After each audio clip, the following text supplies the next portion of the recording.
Harinya sebagai karyawan dan terapis Oh, wow.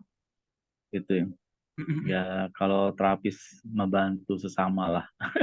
Oh, iya. Terapis apa nih Pak spesifiknya Pak? Ke hipnoterapi Pak, Oh, wow. No terapi ya, hipnoterapi ya. seperti itu. Iya. Wah, senang nih nanti Dan mungkin iya. bisa Terus saya memperkenalkan juga Iqbal nanti ke teman-teman. ketemu forum belajar pada prinsipnya sih seneng dapat informasi-informasi baru aja Hmm. untuk nambah-nambah knowledge dan ya something else di gitu. Terima Kalau kasih. boleh tahu, Kak Hmm. Fajar udah berapa lama nih mengikuti Forum Belajar Indonesia, Kak? Saya udah beberapa kali ya. Yang pertama tentang digital marketing, Mm-mm. terus apa lagi ya? Eh lupa ada 4 kalau nggak salah itu. Oh, ada 4 ya. Empat Sempet. empat topik ya. Tapi yang waktu interesting si digital marketing ya terkait dengan naikkan plafon Google Ads itu. Nah Hmm. itu kita belajar aja. Kalau itu. Oh Yang iya, lain-lainnya iya lupa. sempat sempat interaksi juga ya pas Mm-mm. belum tahun baru ya, Pak ya? Mungkin iya ya. Ah, iya, iya, iya, iya. Oke, oke. Terus sekarang kalau dapat informasi apa nih? Oh, kalau misalnya terkait dengan psikologi, kesehatan mental, Mm-mm. marketing, saya coba dapat Hmm. ilmunya deh. Baik. Seperti itu. Oke, terima kasih sebentar ya. Ya.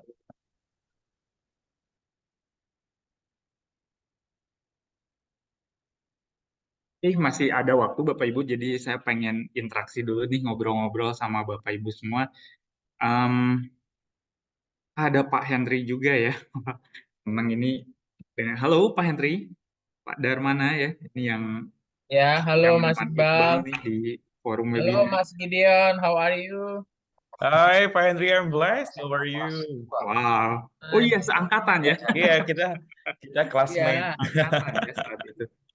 Hmm, saya baru oke. tahu kalau ngomong sama Mas Gen harus pakai bahasa Inggris nih. Oh, enggak Oh iya harus. betul, harus pakai Bisa pakai ngobrol bahasa bahasa Inggris Jawa. ya. Ada Dokter Kenny juga ya. Halo dok. Iya, halo. Asik ketemu lagi ya dokter ya. Oke, baik Bapak Ibu semua. Em, biar mempersingkat waktu, kita mulai saja ya acara webinar di malam hari ini.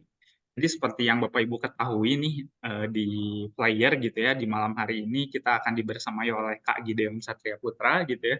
Dan di webinar yang ke-28 ini kita akan membahas bagaimana memunculkan kesan gitu ya, kesan atas citra diri kita dan bagaimana membangun reputasi di dunia nyata maupun di dunia digital. Nah, seperti apa strateginya?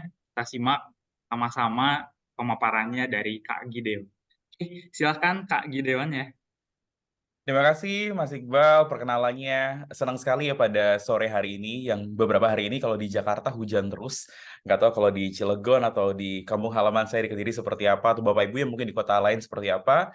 Tapi semoga hari ini meskipun virtual, kita bisa berbagi energi positif melalui Forum Belajar Indonesia, supaya berkah untuk semuanya. Acara mingguan yang diselenggarakan oleh FBI untuk Bapak Ibu sekalian. Hmm. Saya ambil tema yang sedang menarik dibicarakan, Hmm. tapi saya mau angkat dari angle yang kurang populer nih Mas Iqbal sebenarnya. Hmm. Angle yang mungkin prinsip tapi akhir-akhir ini tidak banyak dibicarakan karena sekali lagi tadi ya kurang populer. Tapi harapan saya ini dijadikan forum belajar seperti judul acaranya atau penyelenggaranya, forum belajar kita bisa saling sharing bagi masukan atau pendapat kira-kira apa sih yang tepat ketika kita berbicara tentang image dan reputation. Nah, aku akan share screen. Materinya juga bukan yang complicated, bukan yang rumit. Lebih banyak bercerita sudut pandang. Ada satu framework saja nanti yang saya pengen bagikan ke Bapak dan Ibu sekalian, tapi sekali lagi tujuannya untuk kita bisa diskusi bareng-bareng. Saya beri judul Elevate Your Presence, Sculpting Impression, Building Image, and Managing Reputations. Jadi ada 3 tahap yang berbeda kalau kita lihat judulnya ini.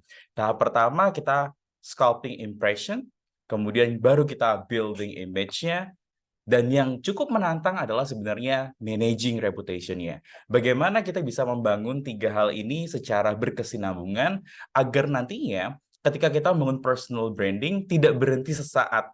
Cuman musiman, semesteran, tahunan, atau bahkan bulanan aja udah goodbye, nggak bagus lagi. Tapi kita membangun yang sustainable.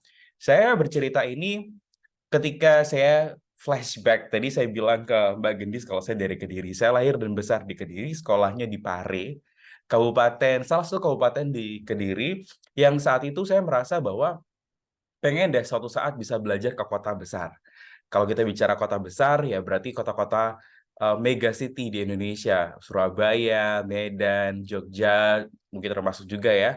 Salah satunya juga Jakarta. Nah, saya pengen sebenarnya di area Jakarta karena salah satu sekolah yang mungkin dipengen di sana. Tapi memang saat itu saya merasa agak sulit untuk membangun rasa percaya diri. Karena agak punya mindset bahwa aku kan orang daerah, mana bisa ya nanti di sana survive, mana bisa di sana berkembang, mana bisa di sana dikenal misalnya. Sampai akhirnya bisa sekolah S1 saya di IPB, ada visiting students di University Science Malaysia. Waktu S1 saya ambilnya teknologi pangan dan ngerasa oh ini kayaknya kalau anak sekarang sebutnya passion. Oh ini kayak bukan passion saya. Baru waktu S2 saya beralih ke komunikasi dan bisnis, ambil MBA dan MBCom. Nah, dari pengalaman dari tahun 2010 sampai sekarang itulah yang saya akhirnya ekstrak juga dan pengen saya bagikan ke Bapak Ibu sekalian. Apa sih sebenarnya personal branding yang perlu kita bangun? Atau seperti apa cara kita membangun personal branding yang sustainable sebenarnya? Karena kalau saya hubungkan, membangun personal branding tujuannya adalah tidak hanya kita dikenal, tapi dikenal secara positif dan terus positif. Betul kan seperti itu Bapak Ibu ya harapannya ya? Siapa sih yang mau dikenal jelek dan terus-terusan jelek image-nya harapannya nggak ada, tapi yang positif dan terus secara positif. Tapi kalau kita lihat tren yang sekarang, kita ingatnya adalah bagaimana cara meningkatkan followers dalam 1 minggu, meningkatkan 10.000 followers dalam 1 bulan, dapat verified dengan 100.000 followers misalnya dalam 2-3 bulan. Yang digembor-gemborkan adalah popularitas dari segi personal branding tersebut. Tapi tidak banyak yang mendiskusikan apa sih yang sebenarnya perlu kita miliki agar ketika kita mengkomunikasikan diri kita, orang tidak hanya berhenti dengan satu kali suka dengan kita, tapi terus-terusan suka dengan kita, atau bahkan merekomendasikan kita ke orang lain. Makanya aku bilang di sini adalah unpopular teaching, yang tidak banyak bicara taktik ya, cara jam berapa posting misalnya, atau public speaking seperti apa, karena semuanya itu diperlukan. Tapi hal ini akan melengkapi supaya menjadi foundation yang kuat juga untuk Bapak Ibu sekalian. Saya pengen ajak interaksi sedikit dengan keyword ini untuk kita bisa membedakan kata kunci yakni impression, image, dan juga reputation. Jadi ada 3 kata kunci di sini, impression, image, reputation. Apa saja sih? Apa saja bedanya? Buat Bapak Ibu yang memungkinkan untuk unmute mikrofonnya, dipersilahkan. Tapi kalau tidak pun nggak apa-apa, boleh chat di chat box ya. Nanti saya akan jadi penyiar radio. Saya bantu bacakan komentar Bapak Ibu sekalian dari chat box-nya. Ada 3 tahapan Bapak Ibu sekalian. Kalau misalnya saya suka, sebutlah namanya Ayu gitu ya. Hopefully nggak ada yang namanya Ayu hari ini ya. Saya suka misalnya namanya Ayu. Kemudian saya pengen kenalan lebih dalam dengan Mbak Ayu ini. Maka ada beberapa tahap yang akan saya lalui normalnya. Pertama adalah first date, ya, kencan pertama kali kenalan. Kedua adalah saya mulai membangun komitmen, ya. Baru terakhir adalah menikah, komitmen yang jangka panjang atau berkelanjutan. Nah, kita bahas satu persatu dulu, Bapak Ibu sekalian. Kalau kita bicara first date, kencan pertama, biasanya apa sih yang orang upayakan supaya kencan pertamanya itu berjalan lancar? Coba, Bapak Ibu boleh chat di chat box atau yang berkenan unmute mikrofonnya juga boleh. Silakan. Kencan pertama nih, biasanya orang ngapain dan biar apa sih? Penampilan. Penampilan, oke. Biar apa Pak? Penampilannya dipoles biar apa Pak? Agar Biar percaya menarik diri. ya. Benar.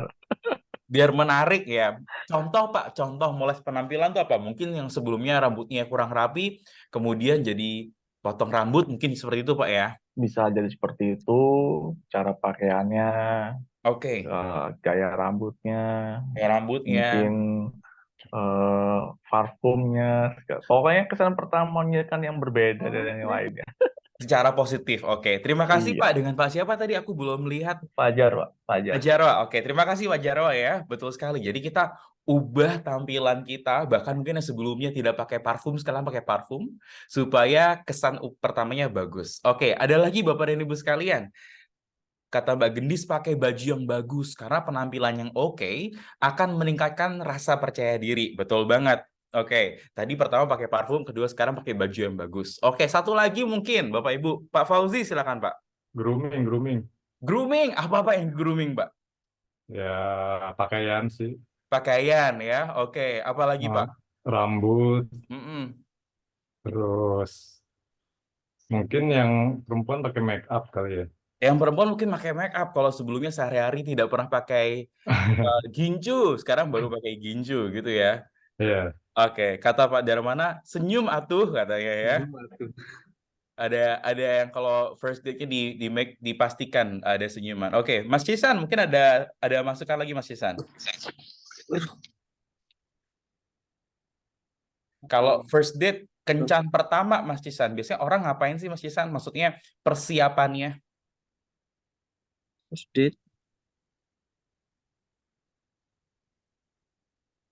Kalau kata Mbak Gendis dan Mas Eko nih Mas Cisan ya, mereka katanya cari topik pembicaraan yang menarik. Oke, kita simpulkan dulu Bapak dan Ibu sekalian.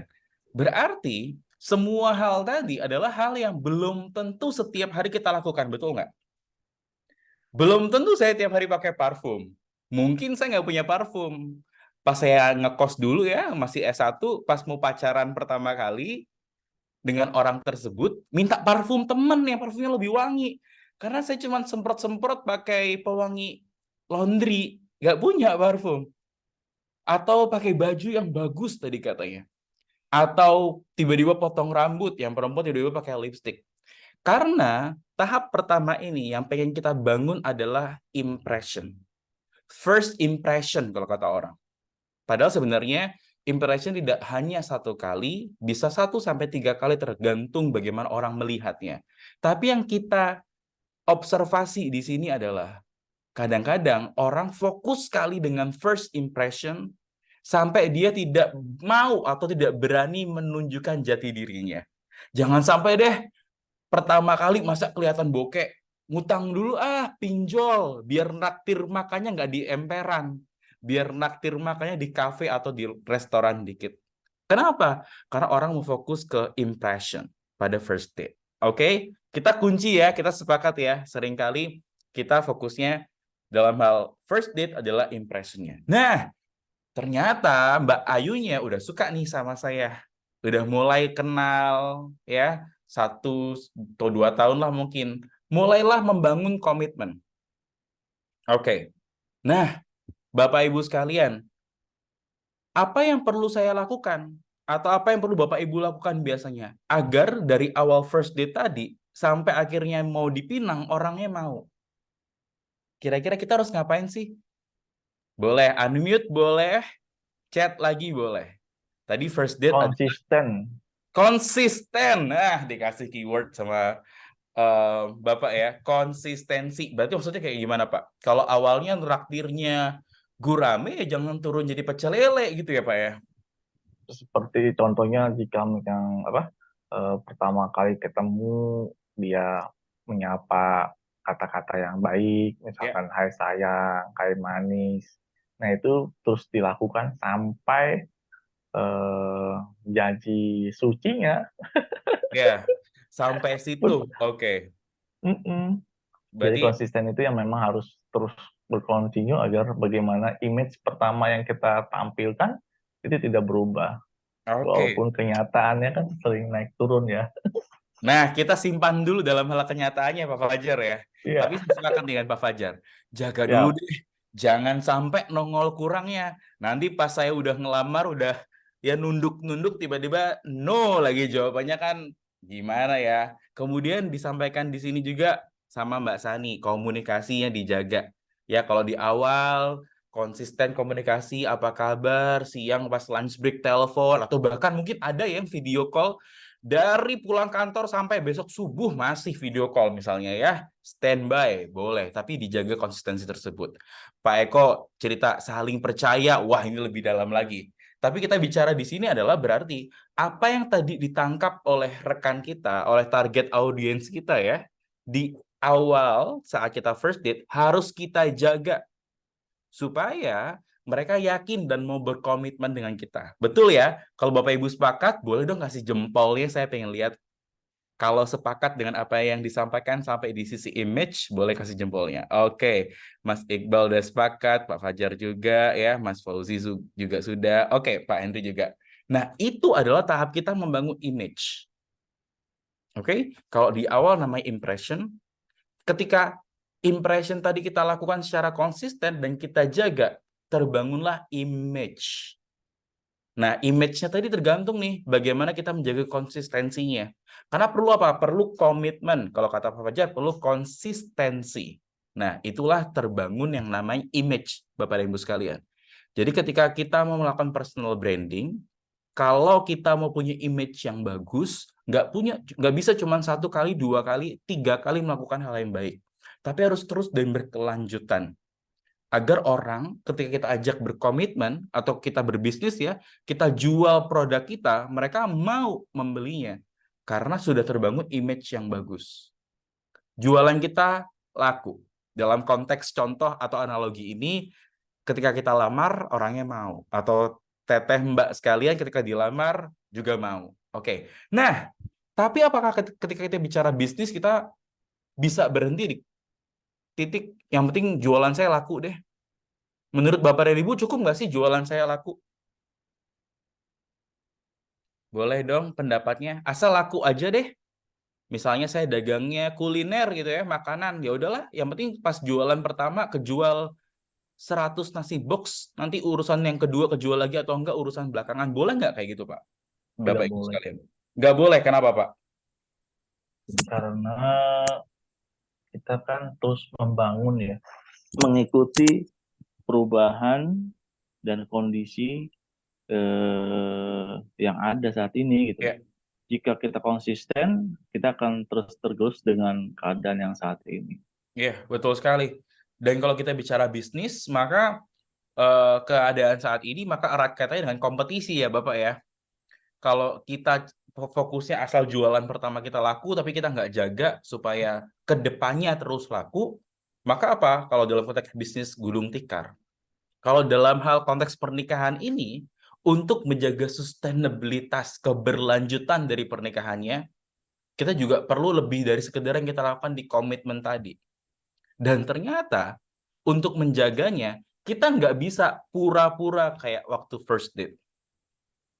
Lama-lama orang capek ya. Misalnya saya mendekati Ayu tadi. First date saya pinjol 1 juta biar bisa ngajak ke kafe dan jalan-jalan ke Monas. Karena saya sekarang tinggal di Jakarta ya. Biar muter-muter Monasnya naik GrabCar ya, nggak naik bajai. Jadi minjem 1 juta. Pas sampai ke komitmen, pinjem kur lah kredit usaha rakyat. Bilang aja mau buka warung. Tapi buat modal nikah, biar nikahnya parlente katanya. Tapi apakah bisa seperti itu terus sampai menikah? Nggak bisa.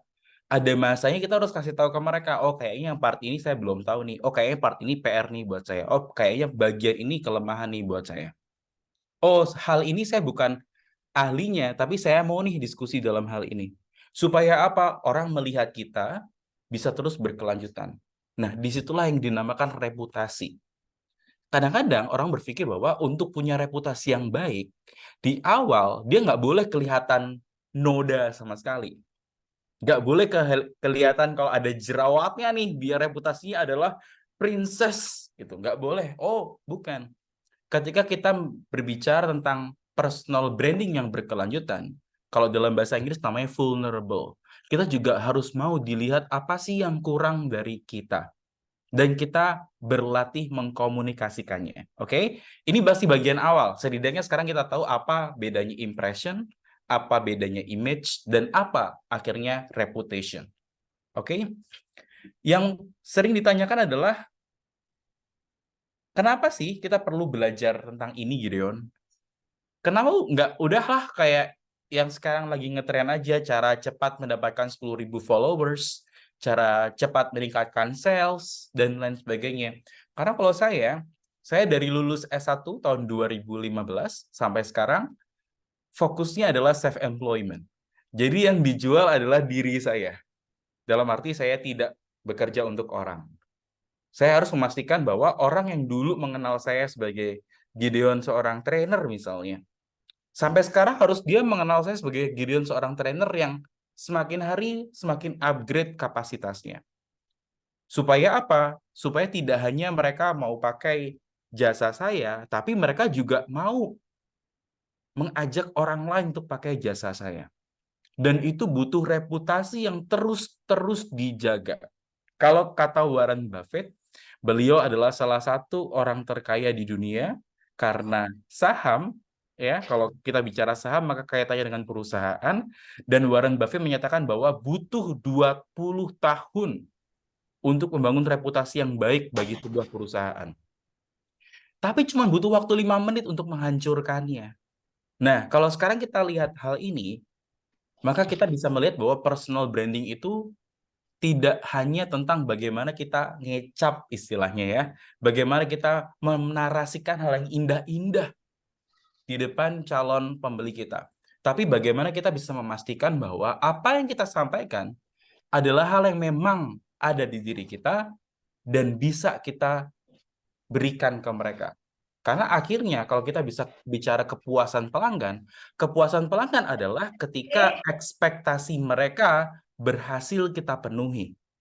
Ya, kepuasan pelanggan itu tidak hanya tentang apakah produk kita bagus, produk kita menarik, bukan. Tapi apakah ekspektasi mereka bisa kita penuhi. Nah, kalau kita bicara ekspektasi, maka kita harus manage. Kita harus atur. Dengan cara apa? Misalnya, yang lagi ada on cam, Pak Fauzi, misalnya klien saya Pak Fauzi misalnya ya. Kemudian Pak Fauzi biasanya training komunikasi bisnis. Ngobrol dengan saya udah cocok nih. Suatu ketika Pak Fauzi bilang ke saya, Mas Gideon, bantu saya juga dong untuk membangun konten di Instagram. Kalau saya bukan ahlinya, lebih baik jangan tiba-tiba, oh sip, bisa Pak, saya bisa tuh lakukan konten, itu bagian keahlian saya juga. Kalau ternyata memang bisa dan hasilnya maksimal, lebih baik dari yang Pak Fauzi bisa lakukan sendiri, ya bagus, saya mau bantu. Tapi bayangkan kalau ternyata apa yang saya janjikan itu nggak sesuai dengan apa yang diperoleh Pak Fauzi. Pak Fauzi tidak hanya berhenti pakai jasa saya. Pak Fauzi akan bilang ke orang lain, wah jangan pakai Gideon lah. Dia mah iya, tapi hasilnya chaos. Kacau, semuanya kacau. Sekali pembelian aja. Oke? Reputasi ini tidak hanya untuk perusahaan, tapi diri kita juga. Maka saya pengen share ini untuk melengkapi materi-materi minggu-minggu sebelumnya, agar ketika kita membangun komunikasi kita, membangun personal branding kita juga melihat kaca secara jernih. Oh, diri saya tuh emang ahlinya di sini. Kemampuan saya di sini. Niche produk saya di sini, market saya di sini. Bagian ini kayak bukan hal yang saya bisa deh. Saya perlu sampaikan itu. Oke? Bapak Ibu sekalian, ini adalah kaitan dari personal branding. Dan kenapa personal branding tadi penting ya? Untuk kita bisa berkompetisi, untuk kita bisa memperkenalkan diri kita di kalayak ramai, crowded audience. Tapi pertanyaannya selanjutnya adalah, kalau kita lihat contoh-contoh, nah kita main games dulu nih ya, biar seger. Biar kameranya yang nggak nongol, buka saya aja. Kalau lihat teteh ini ya, mbak ini, ibu mungkin kalau sekarang ya, personal branding apa sih yang kita tangkap? Kata sifat apa yang paling utama kita tangkap? Bapak Ibu sekalian boleh chat di chat box-nya atau unmute mikrofonnya. Cantik. Cantik, ini siapa sih Pak? Nggak kenal ya. Nggak kenal ya? Oke, tapi cantik. Kalau lihat dia cantik ya. Namanya Maudi ya Pak ya, Maudi Ayunda. Maudi. Nanti boleh dicek-cek. Oke. Kira-kira yang sempet tahu apa sih? Oh, kata Pak Darmana elegan. Oke. Lama. Ibu kata Mbak Leni smart, katanya pintar. Oke. Apalagi Bapak Ibu kalau lihat Mbak Maudi Ayunda, kata Pak Zulham mempesona. Oke. Personal branding apa sih yang kita tangkap? Boleh. Apalagi nih, namanya Maudy Ayunda ya. Jadi sekalian nanti boleh dicek-cek siapa sih beliau. Oke, wajahnya ayu, artis dengan kepintaran, kata Ibu Endah, kata Mbak Gendis. Multi talenta and well educated, kata Mas Iqbal. High value women, kata Mas Rahmat. Smart. Oke, pertanyaan saya, perlu berapa lama buat Mbak Maudy bisa disebut pintar? Atau butuh apa buat Mbak Maudy bisa disebut pintar? Butuh dia sekolah di elite university dulu, di kampus elit dulu, betul nggak? Butuh dia untuk kalau berkomentar, itu mewakili citra wanita Indonesia dulu. Bahkan mungkin menjaga. Tapi itu sesuai dengan harian dia. Oke? Untuk bisa disebut smart. Untuk bisa disebut cantik misalnya. Bagaimana? Ya secara bertahun-tahun konsisten kalau nongol di kamera, mandi dulu ya. Minimal seger dulu. Tapi butuh bertahun-tahun. Apalagi tadi, multi talenta, kata Mbak Gendis ya.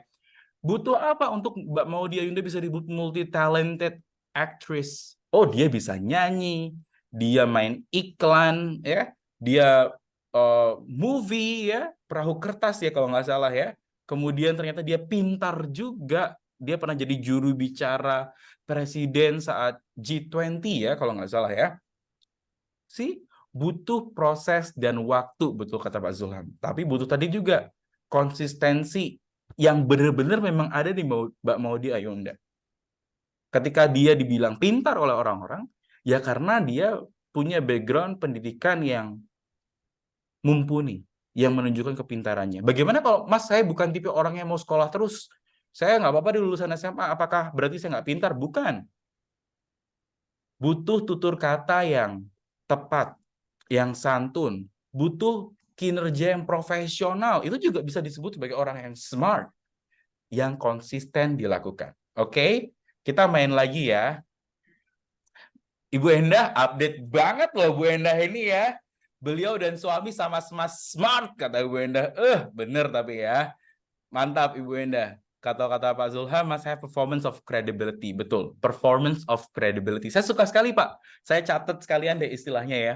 Performance of credibility. Jadi kita punya kredibilitas yang ditampilkan dan orang bisa lihat itu secara konsisten. Terima kasih banget. Oke, kita lihat foto selanjutnya. Kita main game lagi ya. Kalau kita, kita lihat ini ya. Siapa dia? Siapa dia dan disebut apa? Dikenal sebagai apa sih? Mas, Bapak ini boleh chat lagi yuk.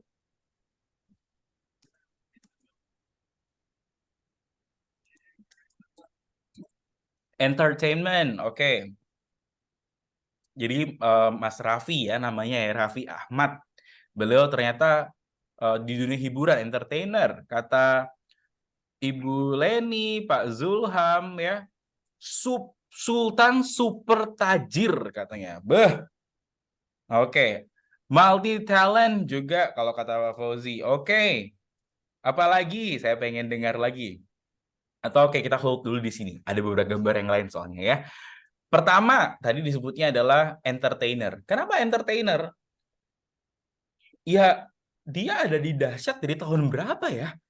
Kayaknya dari saya masih seragam putih abu-abu kali ya. Beliau udah di Dahsyat, udah lucu dari dulu. Udah seru nontonnya. Dengan timnya dia, dengan co-host yang lain. Baru kita bisa bilang dia entertainer. Ya, menghibur orangnya. Nggak cuma sekali ketemu. Cukup nggak ya saya sekali ketemu seorangnya lucu deh ini orang. Lu tuh entertaining deh orangnya. Jadi entertainer deh. Tapi dia butuh bertahun-tahun untuk benar-benar disebut sebagai entertainer. Oke. Disebut sebagai Sultan super tajir katanya. Butuh waktu bertahun-tahun, mungkin beliau entah investasi, menabung, sampai katanya punya rumah. Kemarin sambil bikin deck ini ya, saya cek saya cek di YouTube, katanya rumahnya 80 miliar katanya. Baru disebut Sultan Andara super tajir. Butuh bertahun-tahun membuktikan dan dibandingkan dengan standar yang lain baru bisa disebut seperti itu. Oke? Kalau kata Ibu Endah, pernah jatuh cuma semangat bisa bangkit dan lebih maju lagi. Nah, berarti kan butuh apa? Performance tadi ya, kalau kata Pak Zulham, performance of credibility ya, kata Pak Zulham tadi ya, yang diobservasi bertahun-tahun. Nah, kalau dia nih, ada yang kenal atau ada yang ingat beliau siapa? Ada yang kenal atau ingat beliau siapa? Penipu kayaknya dah. Penipu kayak Pak Fauzi. Nebak dari mana nih tiba-tiba penipu Pak Fauzi? Tebakannya Jadi, betul, tapi iya yang apa investasi bodong itu kan. investasi bodong, bener. Indra, Right. Indra, Berjirit. Oke, maaf Pak Fauzi. Boleh diulang lagi Pak Fauzi? Indra, siapa sih namanya lupa dah. Boleh di chat. Ayo, Bapak Ibu yang mungkin ingat. Kripto deh ya, kata Mbak Gendis. Betul, salah satunya di kripto. Raja tipu-tipu kalau Pak Zulam. Bahkan disebutnya Pak Zulam udah raja. Tapi Mas Fauzi juga bilang ini tukang tipu nih ya. Oke. Dia dikenal sebagai apa? Maunya sebagai apa? Crazy Rich. Pernah dengar ya? Dia maunya Crazy Rich, kaya raya dari usia entah 20 tahun atau berapa. Dan kalau ingat, salah satu yang dia personal branding kan adalah dia nelpon mobil elit karena lagi bosan katanya. Pagi-pagi mobil elit nyampe depan rumahnya. Personal brandingnya adalah bagi-bagi uang 1 miliar. Beh, saya kemana ya waktu itu? Waktu dibagi ya? Nggak kebagian. Dan banyak hal lagi yang dia ceritakan sebagai personal branding dia. Tapi apakah bertahan lama? Nyatanya enggak. Terakhir saya update, kayaknya beliau, dia ini ya, kebaikan ya dibilang beliau ya, dia ini sudah masuk penjara dengan berbagai korban yang lapor. Ya, korbannya, kata Pak Zulam, korbannya kayak gila ya, crazy ya, betul ya Pak ya? Udah jadi korban ratusan juta atau bahkan miliaran. Kenapa? Karena kita kebeli dengan hal yang masih di level apa? Mungkin masih di image atau bahkan impression. Kita belum melihat reputation. Oke? Ketika dia di penjara, akhirnya udah mulai banyak tuh yang bercerita, oh, waktu beli mobil enggak, itu mah gimmick. Enggak beneran beli, dia mah gimmick katanya. Bagi-bagi uang, oh enggak kejadian, itu enggak pernah. Ya, kalau kata Pak Eko perlu ke psikiatri atau mungkin bisa ke Pak Fajar ya, bisa hipnoterapi harusnya ya, biar dibantu di Pak Fajar ya, biar lebih apa namanya terang kalau berkaca gitu ya.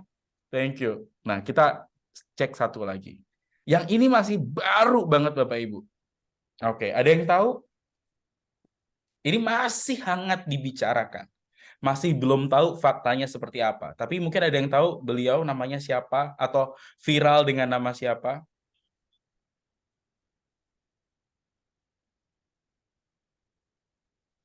Katanya dia jadi manajer perusahaan di Amerika. Ada yang tahu? Yang jadi manajer kata Mbak Sani, benar. Bu Endah tahu nih kali. Banyak yang belum tahu ya, aku ceritakan ya. Jadi dia ini umur 19 atau 20, Bapak Ibu sekalian. Tinggal kalau nggak salah di Lampung ya Mbak Sani ya, aku kalau salah boleh dikoreksi. Dia, yang main Twitter tahu betul, dia sekarang mengedukasi, Pak Fauzi dan Bapak Ibu sekalian, mengedukasi masyarakat dengan narasi adalah, halo semuanya, gue mau sharing ke kalian gimana caranya dapat uang 50 juta rupiah ketika umur gue baru 20 tahun. Dan gue jadi manajer di perusahaan di Amerika. Kurang lebih narasinya kayak gitu.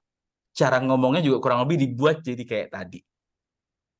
Padahal banyak komentar yang menyatakan bahwa enggak. Dia bukan manajer di US. Dia freelance. Kerja dari tempatnya, dapat klien di US. Dan akhirnya apa? Orang jadi usil ya. Orang jadi kepo. Pendidikannya, background-nya seperti apa, ada di mana, karena banyak hal yang dia narasikan. Salah satu yang narasi yang blunder adalah, dia bilang, salah satu tips untuk kita bisa kerja di Amerika adalah, jangan pakai nama Indonesia. Pakai white people name, katanya. Nama orang berkulit putih. Jadi kalau namanya kayak, punten Mas Iqbal ya, saya kasih buat contoh Mas Iqbal gitu, namanya Iqbal Agam Kusuma, Bandung, ini mah Jawa Barat. coret, harus diganti Richard, katanya Mas Iqbal. Kalau menurut Rockefeller, yang nama aslinya juga bukan Rockefeller.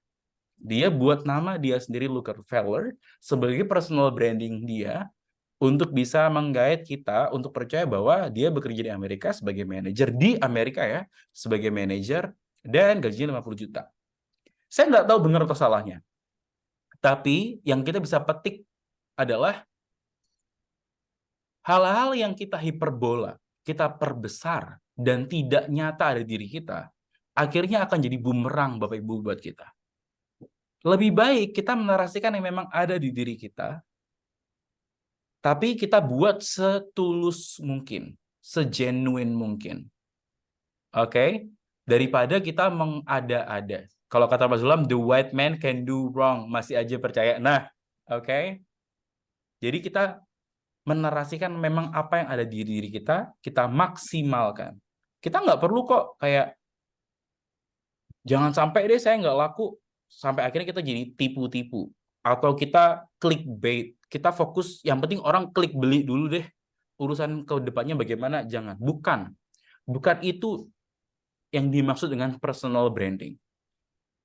Karena yang sebenarnya, kalau kita bicara personal branding, kita bicara di iceberg ini, Bapak Ibu sekalian. Ada beberapa elemen yang harus kita miliki. Yang kelihatan di atas, ya, yang kelihatan di atas, yang orang lihat itu adalah kredibilitas kita. Skills kita yang paling atas. Misalnya kalau saya training dan konsultan untuk komunikasi bisnis.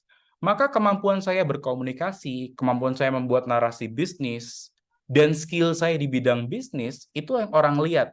Mau nggak mau orang akan cek background pendidikan saya ada di mana, background pendidikan saya apa, klien saya siapa saja, untuk lihat skill dan kredibilitas saya. Tapi apakah skill dan kredibilitas ini cukup untuk kita punya bisnis yang terus berkepanjangan? Sekali lagi ya, karena saya bukan bekerja untuk orang lain selama kurang lebih 9 tahun ini. Kerja di diri sendiri sebagai self-employed. Jadi image saya ini nih yang dijual nih, gitu ibaratnya. Ternyata skill dan kredibilitas nggak cukup. Kita butuh attitude dan behaviors. Cara kita menghargai orang lain, cara kita berkomitmen terhadap janji kita, cara kita berkomitmen dan menjaga ekspektasi orang lain, cara kita menghargai tim kita atau klien kita masuk di sana. Ini yang kelihatan ternyata. Nah, cara membangunnya gimana? Kita harus punya dua hal. Pertama, core values. Nilai-nilai tertanam pada diri kita.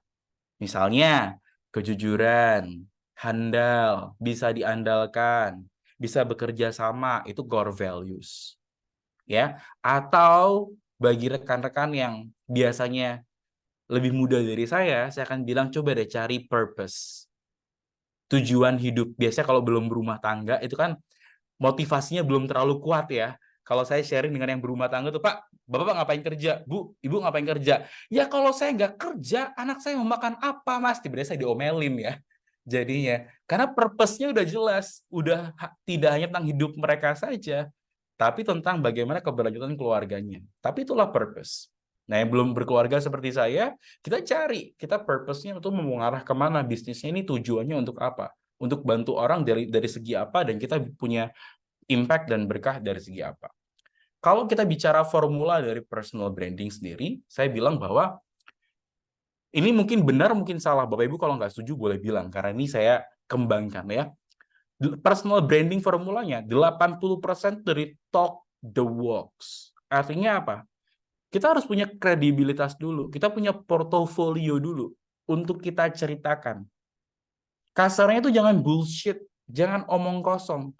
Mas Iqbal, saya tuh ya udah keliling dunia, Mas, semua udah saya jelajahi. Yalah, baru juga kepleset ke Malaysia aja bilang keliling dunia.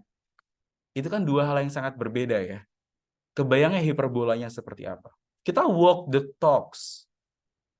Jadi 15%-nya. Artinya apa? Mas, gimana kalau saya belum punya pengalaman sama sekali? Saya baru mau merintis. Ya nggak apa-apa.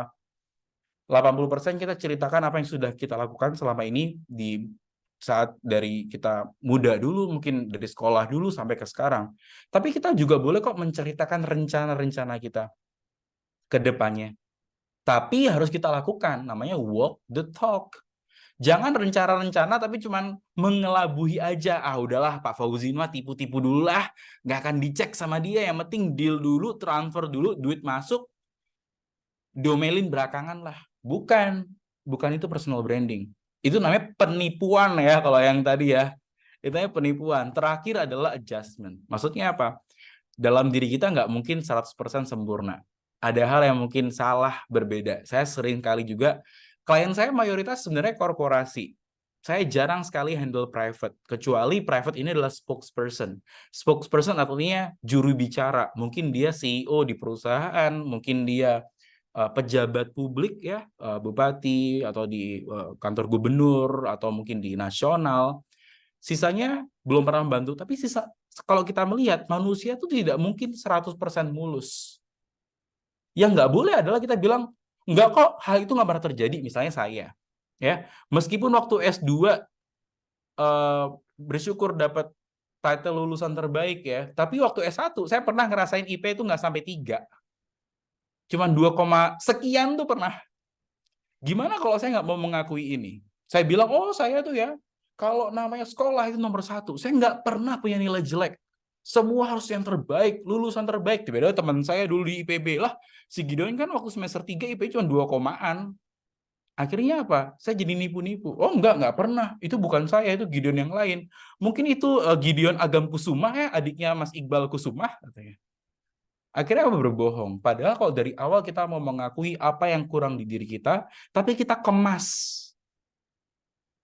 maka kita punya adjustment yang bagus. Oke, jadi branding formula Bapak Ibu boleh fokus ke 80% talk the walk. Fokus ke apa yang memang telah kita lakukan dan jadi pengalaman kita. 15% baru marketingnya. Walk the talk. Sisanya boleh kita lakukan beberapa adjustment. Oke?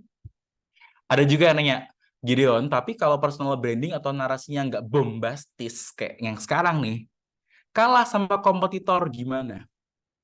Kalau saya, kita bisa pakai strategi marketing dalam arti gini. Boleh deh misalnya Mas Iqbal jadi klien saya. Mas Iqbal saya kasih murah yang sekarang. Ini diskon gede-gedean 50%.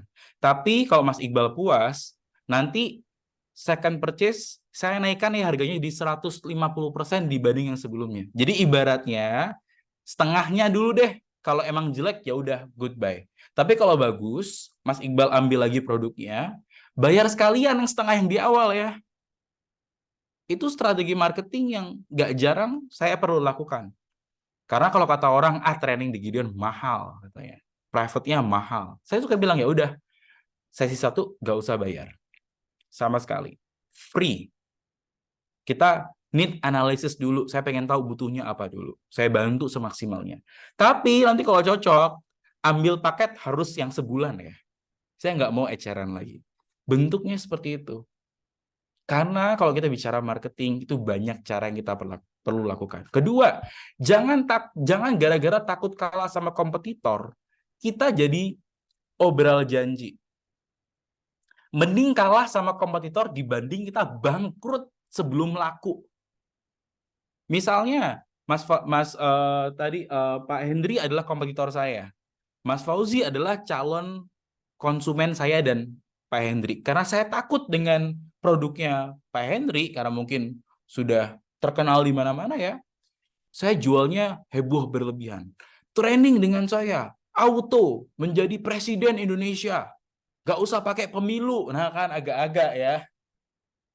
Tiba-tiba udah bayar ke saya, nol besar, zero. Akhirnya apa? Pak Fauzi tidak hanya kecewa dengan saya, Pak Fauzi akan menjadi orang yang nomor 1 ngomongin kejelekan saya ketika orang sebut nama saya. Mas Fauzi, kenal Gideon Trend? Jangan. Buset, dia lebih kacau dibanding penipu. Orang yang tadi akan ngomong ke 10 orang yang lain. 10 orang lain ngomong ke 10 orang yang lainnya. Akhirnya apa? 10.000 orang tahu kejelekan saya. Bisnis kita jadi bangkrut, Bapak Ibu. Nah, itu yang perlu kita ingat sebenarnya. Apapun bisnisnya, apapun yang Bapak Ibu sekarang sedang lakukan, bekerja untuk orang lain pun atau bekerja untuk negara ya. Tadi ada yang bekerja untuk Pemkab misalnya, kita perlu menjaga reputasi kita. Nah, caranya tadi, jangan karena kita terbawa semangat, kita terbawa emosi, ya kadang-kadang orang tuh kalau terlalu emosi semangat tuh ngomongnya diheboh kemana-mana. Nyokap saya, mama saya kadang kayak gitu. Kalau saya yang beli mah pedagang-pedagang cabe itu mah ambil Bu, ambil. Padahal enggak juga. Tapi saking semangatnya nih, sampai nggak kontrol yang diomongin itu berlebihan. Nah, itu yang perlu kita jaga juga ketika kita menjaga reputasi kita. Nah, ini adalah framework yang saya pengen bagi. Ini saya gunakan saat saya riset S2. Kalau Bapak dan Ibu sudah pernah menggunakan MRT di Jakarta, kemudian ada pengembangannya ketika pandemi, saya waktu itu dapat kesempatan untuk berpartisipasi sedikit banget untuk membantu bagaimana sih melakukan marketing MRT ketika tidak ada penumpang sama sekali. Karena kan saat itu orang tidak boleh bermobilitas ya. Akhirnya saya ambil dari framework seorang marketer dunia namanya Philip Kotler. Nanti Bapak Ibu kalau tertarik boleh di riset ya tentang beliau. Frameworknya namanya 5A dari marketing 5.0 atau marketing for 5.0. Tahap yang pertama namanya aware, sadar, tahu. Ya, berarti di tahap ini, tahap di mana orang tuh tahu bahwa kita ada nih Gideon di dunia ini. Ada nih Pak Fajar yang memberikan hipnoterapi di dunia ini. Ada nih Mbak Gendis yang bekerja di protokoler untuk Pemkab Kediri di dunia ini. Itu namanya aware. Orang tahu dulu ada kita. Kedua, appeal. Appeal itu artinya menonjol. Dibandingkan dengan yang lain, kita yang paling menonjol. Misalnya, kalau mau training komunikasi bisnis, ke siapa ya? Banyak sih. Ada Gideon, ada Iqbal, ada Fauzi. Ada banyak sih. Tapi kayaknya ke Iqbal aja deh. Kalau ke Iqbal itu harganya cocok, orangnya dedikasinya oke, terus maksimal dibantunya. Itu appeal, kita menonjol dibanding yang lain. Oke? Tahap ketiga, orang tuh mau nanya-nanya ke kita. Mas Gideon, kalau training bisa bantu apa ya? Harganya berapa ya? Bayarnya berapa ya? Skema seperti apa ya? Kalau saya butuh ini bisa nggak ya? Itu namanya as. Itu orang mau bayar, mau beli produk kita. Nah, Bapak Ibu sekalian, kadang-kadang tuh orang fokusnya berhenti di sini, di act. Udah deh, yang penting dagangan gue laku. Yang penting hari ini kelas saya penuh, kan saya jualan kelas ya. Tapi dia lupa, orang pulang kelas, dia mau menceritakan apa tentang kelas ini. Jangan-jangan diceritakan, jangan ikut kelasnya Gideon deh, overprice, kemahalan. Gitu-gitu aja sebenarnya. Keren aja dia nongol-nongol di advertisement. Tapi pas ikut kelas, biasa aja. Atau orang keluar kelas kayak, lu ikut kelasnya Gideon deh. Gue jamin gak nyesel. Aku jamin gak nyesel sama sekali. Manfaatnya gak cuma buat pekerjaan, tapi kehidupan sehari-hari juga bagus banget. Bisa diajak ngobrol ini, bisa ngajak padahal saya gak pernah minta. Tolong ya, keluar dari sini posting. 10 postingan terbaik saya kasih voucher. Enggak. Tapi ketika orang puas, orang akan melakukannya tanpa kita minta. Oke? Saya nanya misalnya ke Bapak dan Ibu sekalian, boleh di chat box lagi ya. Kalau saya bilang, Bapak Ibu, saya pengen beli mobil yang bagus banget, mewah, harga bukan jadi masalah. Saya lebih kaya dari Sultan Andara-Andaro apapun itu, ya. Kira-kira mobil apa ya yang boleh saya beli? Coba dong, Bapak Ibu boleh chat brand mobil apa yang bisa saya beli. Mobilnya pokoknya orang lihat bisa tahu saya tajir melintir. Kira-kira mobil apa ya? Boleh chat, boleh unmute. Jaguar, kata Pak Fauzi. Beli Jaguar. Oke, apalagi Bapak Ibu sekalian? Beli Alphard, kata. Beli Ioniq. Oke, beli Ferrari. Tuh disebut. Banyak banget ya disebutnya ya. Pertanyaan saya, Bapak Ibu punya nggak mobil itu di rumah? Pak Fauzi, punten ya, permisi Pak Fauzi. Pak Fauzi, ada nggak Jaguar di rumah Pak Fauzi? Adanya meong. Ada meong ya? Jaguarnya nggak ada meong katanya. Bapak Ibu juga komen nggak ada, belum ya, belum. Tapi apa? Volvo seri terbaru kata Pak Zoham. Tapi apa? Kita bisa sebut brand itu tanpa kita beli. Lebih menguntungkan loh buat kita. Jadi kalau kita lihat 5 tahap ini, act-nya nggak dilakukan, orang nggak mampu beli. Tapi mereka mau mengadvokasi, mereka mau ngasih tahu, beli itu aja lah, beli itu aja lah. Kayak mobil-mobil mewah yang barusan disebut. Nah, mobil-mobil mewah ini butuh reputasi untuk akhirnya orang yang nggak punya pun mau promosiin. Nah, pertanyaan saya, Bapak Ibu sekalian, mau jadi motor 2 tak atau mau jadi mobil mewah? Motor 2 tak yang kalau lewat berisiknya langit bumi, orang mengecam, nggak mau beli lagi, bahkan ketilang polisi kalau sekarang dipakai di Jakarta, atau mau pakai mobil mewah yang orang nggak punya pun bisa mempromosikan, apalagi yang punya ya, yang punya pasti bilang, wah lo kalau mau kelihatan oke, parlente, pakai mobil ini, pakai jam ini. Kayak gitu kan ya. Jadilah image barang mewah tadi. Dengan cara dari awal, kita fokusnya tidak hanya personal branding yang semenit, 2 menit, 1 jam, 2 jam, 1 hari, 2 hari, 1 minggu, 1 bulan, paling lama mungkin setahun. Habis itu bubar. Karena apa? Justru karena kompetitor kita banyak. Jangan sampai kita jadi kelihatan bodoh karena kita kelihatan menipu dari awal. Jangan sampai kita justru punya image sebagai marketing gimmick doang, produknya nggak ada, jelek. Atau kalau makanan, fotonya doang yang bagus, pas makan di sana mendingan masakan bini gue yang garamnya suka sekilo sendiri misalnya. Ya, caranya gimana Gideon kita bisa punya AA ini? Oke.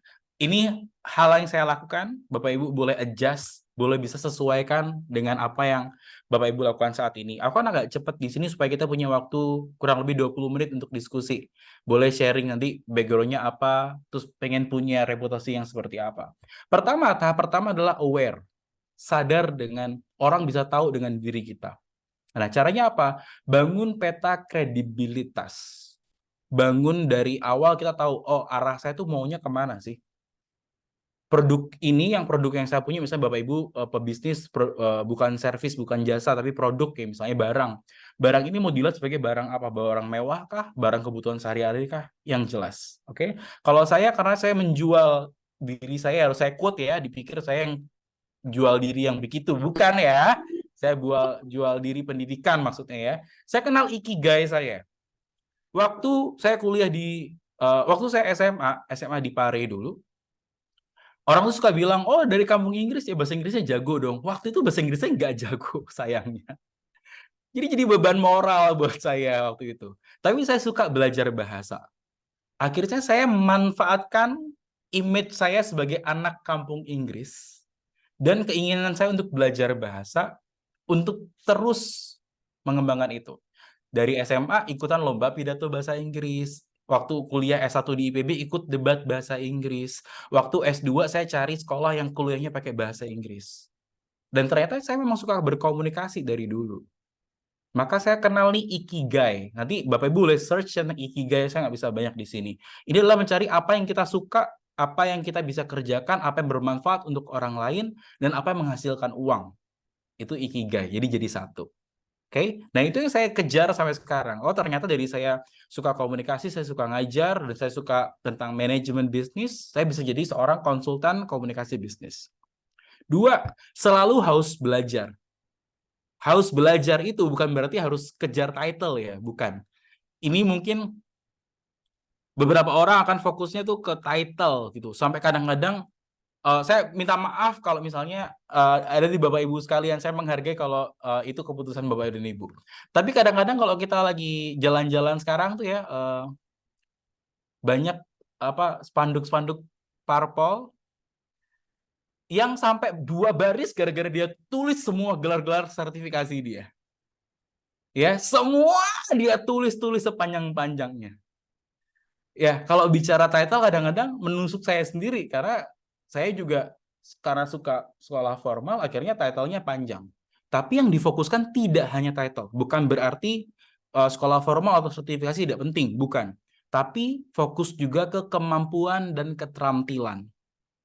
Fokus ke kemampuan dan keterampilan. Jangan sampai title yang kita punya nggak cocok sama kemampuan kita. Nanti orang jadi kayak, beleguk pisan katanya ya. Gimana sih? Karena berbeda Kalau kata dosen saya bilang gini, jangan sampai gitu ntar kamu sekolahnya bisnis, terus orang ngajak ngobrol bisnis nol besar, terus orang nanya dulu sekolah bisnis di mana Mas? Di sini, wah yang malu institusinya, ya. Tapi tetap harus belajar, karena kalau kata almarhum kakek saya, namanya hidup itu penuh belajar, sampai mati kita belajar. Jadi Bapak Ibu yang hadir di forum ini, saya cocok sekali ya nama forum belajarnya ya, karena di sinilah kita mau belajar dan mau terus belajar. Salah satu yang bisa dilakukan ya belajarnya ini, oke? Title-nya buat nakut-nakutin doang kalau kata Pak Henry ya. Oke, kalau saya Pak Henry, kalau nggak diminta sama vendor saya, jarang banget saya mau tulis title. Kadang-kadang vendornya yang minta, Mas tulis title lor biar sangar, katanya. Aduh, jadi beban buat saya sebenarnya ya. Nanti orang jadi selidiki saya di mana-mana ya. Tapi tadi title perlu, tapi pastikan kemampuan dan keterampilan. Ketiga, jangan terjebak blue ocean atau bandwagon. Artinya apa? Blue ocean itu laut yang biru. Itu kan luas banget ya. Kalau laut biru luas apa ya? Ikannya saling makan, saling merekam. Jangan terjebak di sana. Cari cari red ocean. Cari market yang berbeda. Jangan gara-gara semua orang itu menjual bagaimana cara bisa berkomunikasi agar kita bisa meningkatkan followers 10.000. Saya ikut-ikutan. Jangan. Tapi cari apakah itu benar-benar tadi ikigai saya atau bukan. Apakah itu arah mana saya mau buat atau enggak. Jangan gara-gara waktu itu semua tuh lagi musim matcha ya. Matcha, green tea.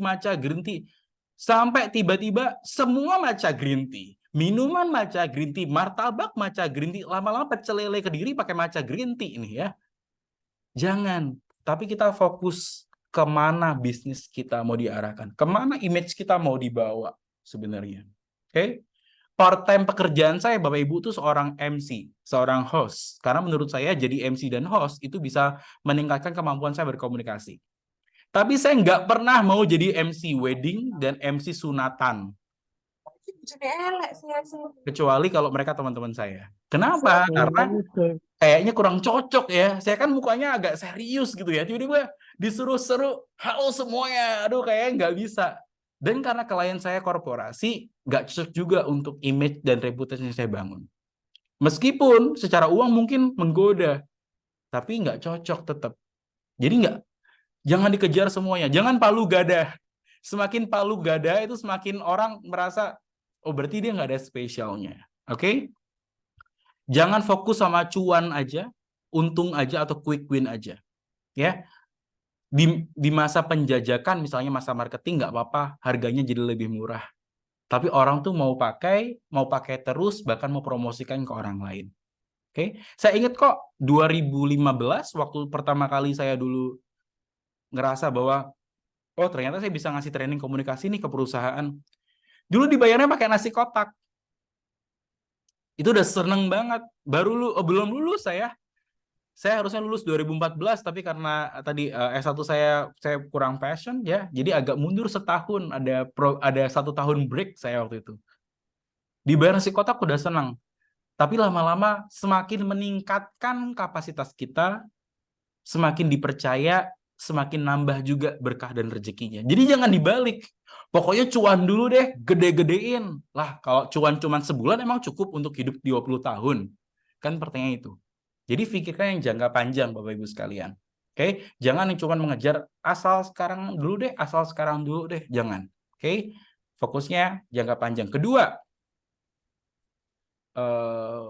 adalah setelah kita belajar aware, kita belajar appeal. Nah, ada banyak hal yang perlu kita lakukan untuk kita bisa menonjol, appealing ya, dibanding dengan kompetitor kita. Yang paling perlu kita siapkan adalah draft personal branding. Ini yang utama. Kalau orang lain nanya ke kita atau nanya ke orang lain, kita mau dikenal sebagai apa sih? Misalnya Mas Iqbal nanya, Mas Gideon ya? Oh ya, salam kenal Mas Iqbal. Oh ya, Mas Gideon sehari-hari bekerja sebagai apa? Apa ya Mas Iqbal ya? Saya sih ya seadanya lah Mas Iqbal. Wah, gak akan saya diundang sama Mas Iqbal ke hari ini ya, kira-kira Mas Iqbal ya. Gak jelas nih orang. Nah, kita siapkan personal branding statement-nya seperti apa yang memang sesuai dengan background kita dan bisa kita pertanggungjawabkan. Contoh, kalau saya akan bilang, saya trainer komunikasi bisnis dengan keahlian khusus di komunikasi strategis dan manajemen reputasi. Saya juga mendalami professional development seperti leadership, management, dan professionalism. Ini bisa saya pertanggungjawabkan karena 9 tahun terakhir pekerjaan saya ada di sini. Nah, jadi Bapak Ibu boleh siapkan narasi yang memang ada tadi, yang memang kita punya dulu. Oke? Saya menggabungkan teori, textbook dari pendidikan formal yang saya miliki, serta pengalaman baik langsung maupun tidak langsung selama 9 tahun dalam menyusun pelatihan. Ini juga saya bisa pertanggungjawabkan. Jadi saya nggak pernah ngasih materi yang mungkin abal kontradiksi dengan sains, karena saya pengen menghargai bagaimana keilmuan tadi dibentuk dan bagaimana implementasi dalam masyarakat. Jadi saya suka gabung-gabungkan. Kayak hari ini aja, selain sharing dari pengalaman, saya gabungkan teorinya tuh ada loh namanya 5A dari Philip Kotlers misalnya. Oke, digabungkan. Nah, Bapak Ibu boleh, kalau belum punya draft personal branding statement, coba disiapkan dari sekarang. Karena ini membantu orang lain juga memperkenalkan diri kita. Personal branding yang kuat dan yang nyata itu bukan yang kita sampaikan sendiri. Tapi yang ketika kita bahkan nggak ada di ruangan itu, dan orang lain sedang membicarakan kita, itulah personal branding kita sebenarnya. Kita boleh nih capek-capek bilang, saya adalah kandidat paling kuat. Misalnya yang di sini ada jadi caleg ya. Tapi yang paling kuat sebagai personal branding adalah ketika kita sudah pulang, apa kata orang? Apakah mereka bilang, gila ya, Gideon keren banget. Sekarang dia dedikasinya meningkat nggak cuma di bisnis, tapi juga mau ke politik. Berarti bagus. Atau dibalik, alah, kayak nggak tahu Gideon aja. Datang ke pertemuan kita aja telat, apalagi ntar di pertemuan yang resmi. Nah, mau personal branding mana nih yang dibangun? Oke, tapi kita siapkan dulu draft personal brandingnya. Ketiga, as. Gimana caranya biar orang tuh bisa nanya-nanya ke kita? Ya buka jalur komunikasi. Kalau belum punya LinkedIn, mungkin mulai punya LinkedIn. Karena kalau terkait bisnis dan profesional, mungkin LinkedIn cocok dan diperlukan. Tapi kalau produknya berupa makanan misalnya, atau untuk kebutuhan rumah tangga, Instagram atau TikTok mungkin diperlukan. Tapi buka jalur komunikasi. Ikut komunitas, ada di Forum Belajar Indonesia adalah salah satu cara ada orang tuh mau chat kita dan nanya, Mas Gideon, kayaknya ngasih training ini ya? Ya nggak? Kalau saya nggak ikut komunitas sama sekali, ya baik pekerjaan atau bukan, nggak ada bertambah networking saya. Atau ikut klub olahraga. Saya kalau lagi sabbatical ya, lagi nggak ngambil pekerjaan, saya investasi banyak di olahraga.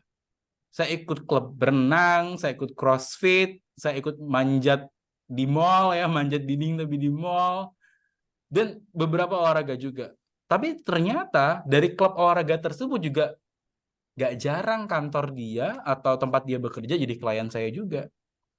Karena disitulah kita ikut komunitas. Kedua, keberadaan diri baik offline maupun online. Bapak Ibu sekalian, kelemahan saya adalah di presence online. Karena tadi ya, saya cukup idealis dalam hal personal branding. Saya hati-hati sekali ketika saya menarasikan diri saya. Saya nggak mau terlalu berlebihan, terlalu bombastis. Apalagi saya sadar komunikasi saya lumayan. Saya ngasih training komunikasi dan public speaking, otomatis komunikasi saya oke. Akhirnya saya tahu mudah untuk menggait perhatian orang lain hanya dari komunikasi saya aja.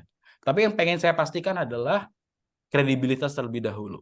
Tapi sebenarnya offline dan online sama-sama pentingnya. Jadi bisa dibangun dua-duanya. Terakhir, ambil sertifikasi. Oke, terakhir tadi Mas Iqbal cerita dikit. Saya ambil sertifikasi bareng Bapak Hendri tadi ya. Karena saya sadar bahwa ada kredibilitas, ada kapasitas saya yang perlu saya sertifikasikan supaya pengakuannya lebih jelas dari mana. Ini juga membantu jalur komunikasi. Akhirnya saya kenal Mas Iqbal, akhirnya saya diundang di FBI, saya kenal Mas Trisna misalnya. Itu juga salah satu cara untuk kita membuka networking kita, biar orang as. Keempat, gimana biar orang act? Nah, ini juga lumayan panjang, tapi saya pengen share aja di sini, Bapak Ibu boleh search lebih dalam, namanya Business Model Canvas. Ya, namanya Business Model Canvas. Ketika kita punya produk atau jasa yang kita jual, satu, cari target marketnya. Kalau siapa sih kira-kira yang pakai produk Bapak Ibu sekalian? Semua bisa pakai. Oh, jangan-jangan kita nggak punya produk sebenarnya. Tapi target marketnya harus jelas. Oh, ini dipakai ibu rumah tangga dengan anak usia kurang dari 10 tahun dan sibuk setiap hari. Ngantar mereka kemana-mana pakai mobil sendiri karena suami juga bekerja. Oh, mungkin produknya adalah seater di mobil ya. Tapi kita harus jelas target marketnya siapa. Kedua, value proposition. Apa yang unik dari apa yang kita jual? Kalau saya suka bilang apa yang unik dari saya adalah saya muda, tapi nggak kemudaan dan nggak terlalu tua. Jadi klien saya bisa yang lebih senior dari saya atau bisa yang lebih muda dari saya. Itu satu. Kedua, saya menggabungkan teori dan juga pengalaman. Saya punya background pendidikan yang mumpuni untuk menunjang apa yang saya ajarkan, dan saya punya pengalaman yang bisa saya ekstrak juga untuk memperkaya apa yang saya sampaikan. Itu. Ketiga, kita punya saluran, ada channel. Oke? Apakah ikut komunitas tadi, atau jualan di Instagram misalnya, atau di toko, atau di ya marketplace yang lainnya. Tadi Instagram juga brand sebenarnya. Marketplace lainnya silakan. Tapi ada saluran orang tuh beli di mana. 4, bangun hubungan dengan konsumen yang baik. Itu yang keempat.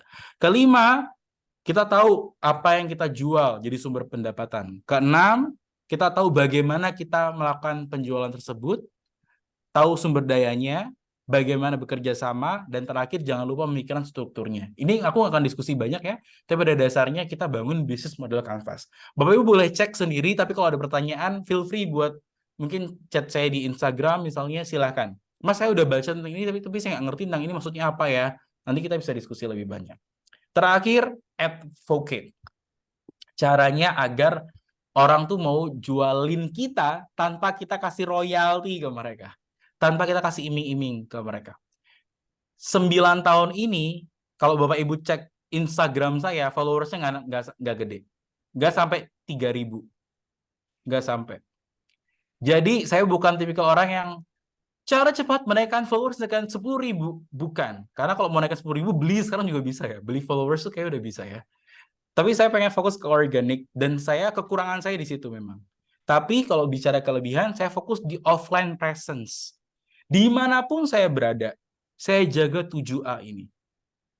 Supaya apa? Supaya orang lain yang pernah menjadi klien saya atau belum pernah sekalipun mau mengadvokasi keberadaan saya sebagai seorang trainer. Pertama, attitude. Jaga sikap kita. Ya, komunikasi yang oke, hadir menghargai orang lain. Nggak perlu selalu menonjolkan diri. Tapi ada waktunya. Namanya spotlight di panggung itu kan muter ya. Nggak usah heboh banget, nggak usah. Tapi punya attitude tadi.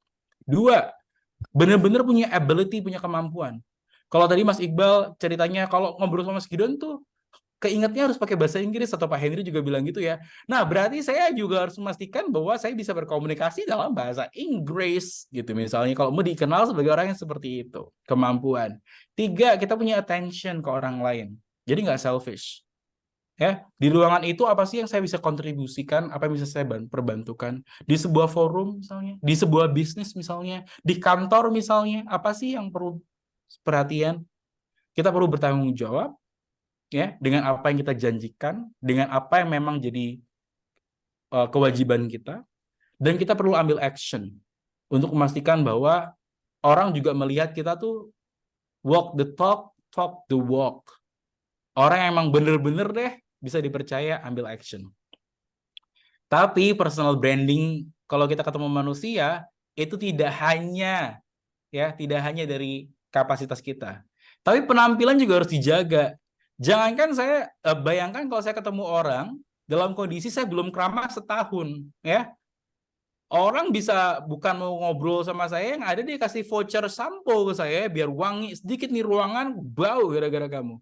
Jadi jaga appearance, jaga penampilan. Bapak Ibu boleh milih penampilan yang sesuai dengan Bapak Ibu sekalian, tapi pastikan saja tidak mengganggu sekitar. Dari segi wanginya, aromanya ya, atau tampilannya. Dan terakhir adalah punya afirmasi. Ini kadang-kadang kelihatan, kadang-kadang enggak.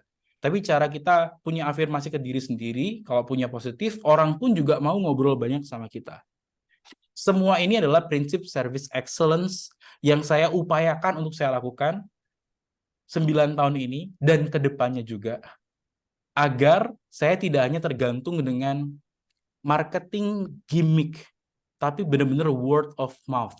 dari mulut ke mulut. Dan memang selama ini itu yang saya andalkan. Dari satu perusahaan ke perusahaan yang lain. Dari satu pejabat ke pejabat yang lain. Dari satu CEO ke CEO yang lain. Karena saya mau jaga advocate. Biar orang tidak membicarakan kayak jangan ambil kelas di dia, dia jelek. Nah, Bapak Ibu pekerjaannya apapun, percayalah kita butuh yang namanya personal branding yang tepat. Selama ini mungkin kita udah belajar bagaimana bangun konten di Instagram, cara berkomunikasi, public speaking, cara memberikan impression yang tepat, tapi jangan sampai melupakan jangka panjangnya. Karena bayangkan kita bermain peran. Kalau saya tidak menjadi diri sendiri, capek rasanya. Tapi memang kita harus perlu poles. Tadi ya ada yang namanya adjustment 5%. Saya akan tutup dengan apa yang saya buat ini. Kalau bahasa Kedirinya ya, kalau bahasa Parenya ya, as the world become increasingly noisy, ya dunia ini tuh berisik, semua orang tuh mau didengar. Ya, posting konten tuh terus-terusan, kalau dalam forum semua pengen ngobrol, ya dunia itu berisik. People speak louder and louder to be heard. Ya, kalau dalam forum, kalau saya nggak didengar apa yang kita lakukan, kita ngomongnya makin lama makin kenceng, dikencengin suaranya. Di Instagram, di Facebook, mungkin TikTok sama. Kalau like-nya kurang, apa yang orang lakukan? Posting makin banyak. Akhirnya apa? Berisik kan dunianya. Sampai akhirnya mereka melupakan hal yang benar-benar esensial. Mereka fokus, yang penting saya dapat like dulu banyak. Yang penting viral dulu deh, tanpa mikirin etika misalnya. Padahal yang paling penting kita perlukan adalah pesannya, the message. Oke? Saya barusan posting di story saya komplain dengan salah satu akun media sosial yang menjual pentingnya proteksi jiwa, tapi dengan cara yang tidak etis.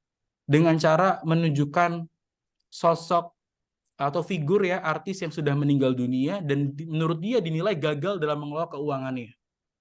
Terus fotonya ditampilin, agar masa tua tidak seperti dia, jangan lupa ya, buat apa menurut saya? Ya kan? Kita boleh fokus ke sana mencari impression, tapi jangan lupa untuk menjaga etika.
Ya, jika ada yang mau bertanya boleh langsung open mic atau angkat tangan ya, silakan.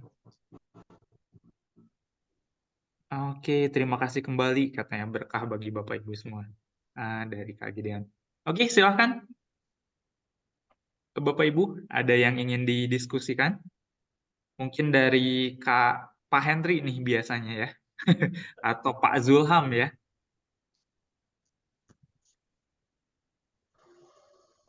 Ya, oke. Nah ini Kak Gideon menarik ya. Tadi ini dari impresi ya, terus ada dari apa namanya eh personal branding tadi gitu ya. Iqbal menangkap di sini ada namanya purpose gitu ya. Kayak ini kayak struktur iceberg gitu ya.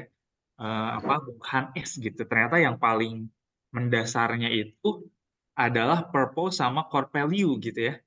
Nah, gimana nih Kak caranya kita untuk bisa mengenali purpose gitu sehingga si ruhnya ini dapat gitu. Nah, Oke. Susah sih pertanyaannya ya. Pertanyaannya Mas Iqbal susah. Kebetulan aku nggak ada background psikologi, jadi aku nggak akan kaitkan ini dengan psikologi, tapi aku akan cerita ke pengalaman saya nyari purpose saya ya, Mas Iqbal ya. oke. Kalau ditarik dari kecil, nggak pernah tahu kalau suatu saat saya pengen jadi trainer. Tapi eh pas orang mulai push saya untuk ayo dong mikir karirnya mau ke arah kemana, itu pun saya sempat salah kan Mas Iqbal. Saya ambil kuliahnya teknik pangan saat itu, yang nggak terkait dengan yang saya lakukan sekarang jadi trainer. Tapi kalau bicara gimana nyari purpose sebenarnya, di titik mana sih saya akhirnya memutuskan untuk saya pengen jadi trainer atau edukator deh. Ketika saya belajar sesuatu, belum jago aja, saya tuh pengen share ke orang lain. Saya lagi belajar ini loh, saya proses belajar, belum ahli, tapi ini menarik banget. Itu satu, ketika udah belum jago. Kedua, waktu kuliah dulu saya ikut klub debat bahasa Inggris, Mas Iqbal. Saya hobi banget ajak orang yang nggak pede ngomong bahasa Inggris jadi suka. Contoh, kalau di IPB kita tinggalnya di asrama ya. Sama teman-teman di asrama saya, satu kamar aja nih, isinya 4 orang. Saya bikin yang namanya English Hour. Oh, wow. Jadi ngobrol di kamar ini jam setelah Isya ya, berarti kayak jam 7:30, jam 8, sampai tidur harus pakai bahasa Inggris ya. Kalau nggak boleh pinjem charger, nggak boleh pinjem laptop, nggak boleh minta mie instan. Terus pas udah lulus, kasih training ke junior-junior. Pas udah kerja, karena waktu beberapa perusahaan ngasih beasiswa, disuruh balik ke mereka, saya nggak pakai nanya dibayar berapa. Ayo. Akhirnya saya ekstrak. Oke, saya tuh suka deh bagi ilmu. Tapi kan kita realistis ya. Bagi ilmu kita harus mikirkan karir juga, bagaimana untuk bisnis juga. Saya cari tadi yang kita sebut ikigai, hal yang saya suka, hal yang orang butuhkan, hal yang berdampak, hal yang menghasilkan, jadi satu semuanya. Nah, akhirnya ketemulah, saya tuh suka yang namanya professional development. Ngebantu orang yang awalnya nggak tahu, jadi tahu, setelah tahu, jadi suka, setelah suka, jadi ahli dan bermanfaat. Arahnya ke sana. Apakah sekarang saya benar-benar udah tahu purpose saya? Belum. Contoh, Mas Iqbal. Saya ada rencana untuk sekolah lagi. Ada rencana untuk S3. Pengen jadi dosen praktisi. Tapi belum ambil kan sampai sekarang. Ini udah dari terakhir saya lulus S2 2022, 21 ya. Udah 3 tahun belum ambil-ambil. Kenapa? Saya perlu meyakinkan diri. Jadi pada akhirnya yang bisa saya share adalah namanya purpose. Kita mungkin punya nih draftnya, tapi akan selalu kita poles. Yang makin lama, semoga makin besar purpose-nya. Biar makin gede dampaknya. Makanya tadi yang judulnya personal branding pun, saya judulnya adalah draft personal branding. Karena itu yang akan terus kita poles. Kurang lebih kalau aku bisa share kayak gitu Mas Iqbal. Tapi mungkin Bapak Ibu share-nya dengan orang yang memang background-nya psikologi, mereka bisa bantu lebih dalam. Karena harusnya ada tools-nya ya, ada tes-tes yang bisa mengarahkan kita tuh arahnya kemana sih sebenarnya. Oke, terima kasih insight-nya. Ini mulai kegambar gitu ya, karena akarnya ada di sana. Oke, ini juga ada Mas Mamet ya. Terima kasih ini untuk Hai Mas Mamet. Mamet, senang ketemu Mas Mamet lagi. Forum ya malam hari ya. Mantap. Oke, senang sekali Mas. Lanjut. Oke, ada Pak Zulham juga ya yang ini ingin bertanya. Silakan Pak. Silakan Pak. Baik, terima kasih Mas Iqbal yang sudah menghadirkan narasumber kita yang luar biasa ya. Kalau saya punya 2 jempol lebih, saya kasih buat Mas Gideon. Thank you. Luar biasa. Mudah-mudahan nanti boleh di-share nomor kontaknya ya. Iya, siap. Biar kita bisa silaturahmi. Saya ingin dapat pencerahan aja nih, Mas Gideon. Apalagi dalam konteks hari ini ya, menjelang Pilpres, nanti ada Pilkada. Tidak sedikit mereka yang akan berharap suara, itu memilih cara cut way ya, jalan pintas. Jadi personal brandingnya tidak dibangun dengan kapasitas, tapi dengan nge-poster media. Jadi ngajar media untuk mengiklankan pencitraan diri seolah-olah itulah dia. Padahal faktanya enggak. Nah, bagi mereka konsultan yang mohon maaf ya, barangkali etika kredibilitasnya kurang, yang penting cuan gitu. Maka mereka setuju ngebangun personal branding seperti itu. Nah, pengalaman Mas Gideon gimana tuh menerima klien-klien kayak begini? Padahal kan harusnya yang tadi itu ya, yang 7A di bagian akhir tuh, advocate tuh sesungguhnya adalah pet buat kita semua yang memang bermain di wilayah ini. Saya kebetulan dosen Mas Gideon. Wow. Mudah-mudahan saya latar belakangnya juga komunikasi. Ya. Biasanya mahasiswa itu kalau kita ngundang narasumber dari luar, dia lebih mudah teradvocate. Ya, ya. Nah, mudah-mudahan satu saat saya bisa ngundang Mas Gideon ya. Amin, Pak Zulham. Ya, terima kasih mohon pencerahannya. Terima kasih Mas Iqbal, luar biasa. Terima kasih Pak Zulham. juga, Semoga Pak suatu saat Ilham. saya bisa mengikuti jejak Pak Zulham juga ya, jadi dosen praktisi. Saya setuju tadi Pak Zulham, kalau pengalaman saya, misalnya dari awal, yang dikejar adalah gimmick, yang dikejar adalah popularitas, yang dikejar adalah yang penting viral, yang penting mengejar suara, biasanya saya langsung nggak mau. Karena saya nggak mau juga dikenal sebagai orang, lu kalau mau ngarang-ngarang cerita, yang penting oke, Gideon jagonya, saya nggak mau. Saya nggak mau dikenal sebagai orang yang seperti itu. Karena itu kan selamanya melekat. Tapi nggak semua orang kan sempurna sebenarnya. Nah, ini saya kalau bongkar resep ya, biasanya, misalnya, saya punya masa lalu yang buruk. Misalnya tadi IP saya pernah jelek nih di 2,9. Itu buruk misalnya, memalukan. Tapi saya mau berkontes di mana yang dicari adalah yang terbaik dari yang terbaik. Terbaik dari yang, kalau kata orang saya dari terbaik yang terburuk gitu ya. Tapi terbaik yang terbaik. Kira-kira gimana ya? Ya sebenarnya kita harus vulnerable. Kita harus terbuka menyadari bahwa dulu saya memang pernah melakukan itu. Tapi saya belajar 3 hal dari pengalaman buruk saya. 1, 2, 3. Nah, dari pengalaman buruk inilah saya ke depannya pengen mengadvokasikan terkait ini. Misalnya seperti itu, dibanding kita menutup-nutupi. Nah, kalau tadi yang ditanyakan adalah bagaimana dengan kita yang menjadi audiensnya biasanya. Ini dari 2 sisi ya. Tapi kalau sisi yang pertama tadi, Bapak Ibu sekalian, apapun posisinya, tidak hanya di bidang perpolitikan. Kalau saya ngasih training ke spokesperson ya, juru bicara, biasanya kalau juru bicara itu levelnya CEO, saya lakukan hal yang sama. Jangan pernah bohong. Jangan pernah memanipulasi data.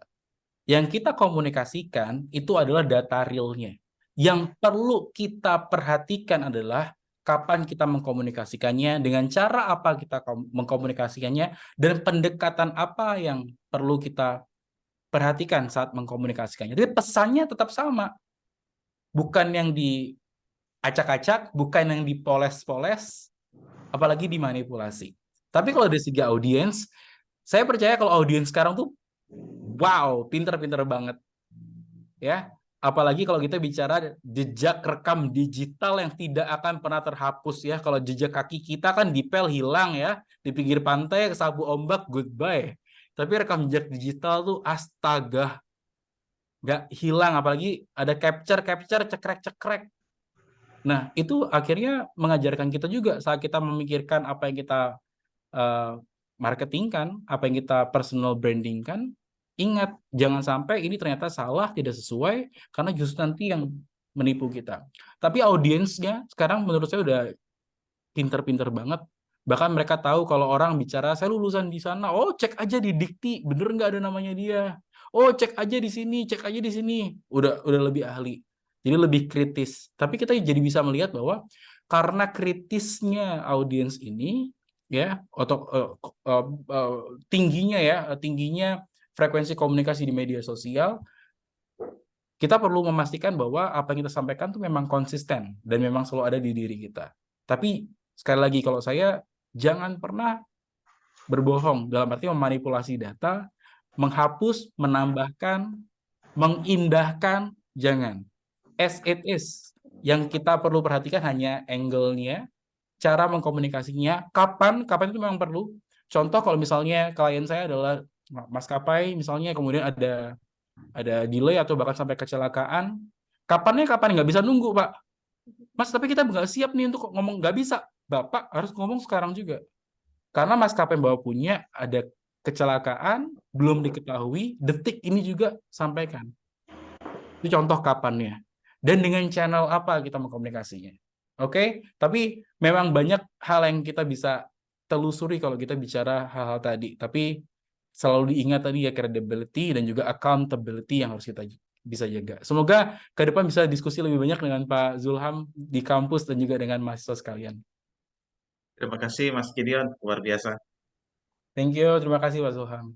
Ya, terima kasih Pak Zulham ya atas pertanyaannya. Baik, Bapak Ibu, silakan untuk bertanya. Ada satu pertanyaan terakhir mungkin sebelum ending ya. Ya, silakan Bapak Ibu. Oke, baik. Jika Bapak Ibu dirasa cukup, Kak Gideon, kira-kira dari sesi malam hari ini apa nih hal yang ingin disampaikan nih bagi Bapak Ibu semua, dan kira-kira kalau misalkan nanti Bapak Ibu ingin terhubung dengan Kak Gideon terus ingin bekerja sama, bagaimana nih caranya, Kak? Oh iya, aku akan share nomor HP aku juga. Tadi aku tambahkan dulu ya Mas di. Oke.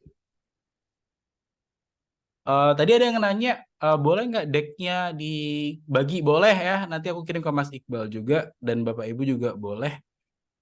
Kalau penutup, aku akan konsisten untuk menyampaikan hal ini. Meskipun dunia sekarang rasanya berisik, dan kalau kita nggak nyari sensasi, mungkin kita jadi nggak terkenal.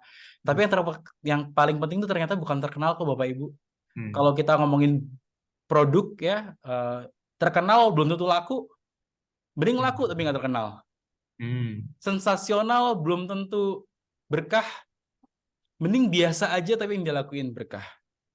Ya, jadi dalam hal personal branding atau mengkomunikasikan, meskipun the world becomes really noisy, people speak louder and louder, tapi kita selalu ingat yang esensial itu pesannya.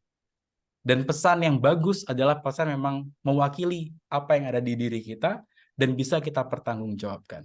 Oke, closingnya I think itu. Bapak Ibu boleh kalau ada pertanyaan lagi boleh DM di Instagram saya atau boleh juga kirim WA di nomor saya di 08 12 92 600 600. Oke, harga naik besok. Oh bukan ya, jadi properti jualannya. Oke. Aku mau makasih juga untuk Forum Belajar Indonesia udah ajak hari ini ya. Seneng banget di akhir bulan menutup sabbatical moment saya. Semoga Bapak Ibu yang hari ini hadir juga dapat berkahnya dan jadi terinspirasi juga untuk bagi ilmunya ke semuanya, semua guru, semua murid kalau aku bilang waktu sertifikasi dulu. Thank you ya Mas Iqbal. Oke, terima kasih Kak Gideon ya, menarik sekali untuk sesi penutupannya ini, berkesan banget gitu ya. Oke, terima kasih juga untuk Bapak Ibu semua yang sudah menyempatkan waktunya di malam hari ini untuk hadir ya dengan segala sumber dayanya. Dan terima kasih juga untuk Kak Gideon ya sudah berbagi insight, semoga dilimpahkan berkah gitu ya dari apa yang udah dibagikan. Oke, Bapak Ibu semua, sebelum sesi diakhiri, kita berfoto bersama dulu ya, boleh? Kalau yang memungkinkan, silahkan diaktifkan kameranya. Oke, sebentar. Ya.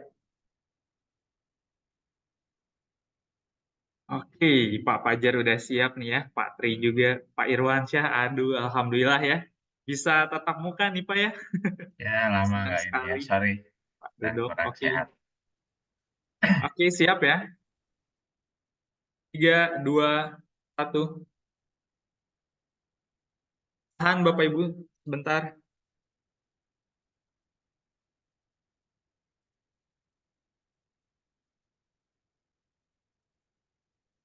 Oke, satu terakhir. Bapak Ibu semua gaya bebas ya. Silahkan. 1, 2, 3. Asik. Unik banget ya. Oke, baik Bapak Ibu semua. Terima kasih untuk perjumpaan kita di malam hari ini. Salam berkah buat kita semua. Selamat beristirahat dan sampai jumpa di kesempatan webinar yang lainnya. Terima Laras. kasih. Terima Yuk kasih. Bapak Ibu semua. Mas Terima Iqbal, kasih, Mas Rahmat, Terima terima kasih, kasih, Mas Mas Gideon. Mas Gideon. Terima kasih Gideon. Kak Terima Gideon, kasih, sama-sama, Mas Mas Kak Haris, Irwan Iqbal. ya, Pak Fauzi juga. Terima Terima kasih. kasih, Mas Fitri Gideon. Angkatan Terima Berat, kasih, Pak sama-sama, Mas Bapak Iqbal. Sehat-sehat. sekalian, sehat selalu. Amin. Amin. Izin. Ya, silahkan. Terima kasih juga Pak Henry. Sehat-sehat. Oke. Wih, seneng nih ditemenin Mas Mamet nih. Lagi free Mas malam hari ini. Baru nyampe, Mas. Oh, baru nyampe. Iya tadi sambil nyimak-nyimak juga. Iya. Pas barusan lihat, oh ada Masnya. Iqbal nggak scroll di bawah. Dari tadi kok ada, cuma Oh nggak iya, open cam. iya sih. Tadi di unmute ya. Oke. Oke, Mas Iqbal. Siap, thank you Mas. Kapan Selamat lagi kita ketemu istirahat. nih? Nanti berkabar lagi ya. Foto udah ya dokumen kemarin ya? Iya, aman, mantap. Aman ya? Siap. Nanti kalau ada apa-apa request aja ya. Siap. Thank you Mas Iqbal ya. Ya, thank you. Selamat Thank you semua. istirahat. Salam sama keluarga ya. Insyaallah. Thank you Mas. Oke. Yuk. Terima kasih Kak Endah, Kak Sani ya yang lagi di perjalanan. Pak Eko juga terima kasih. Sehat-sehat semuanya. Izin live.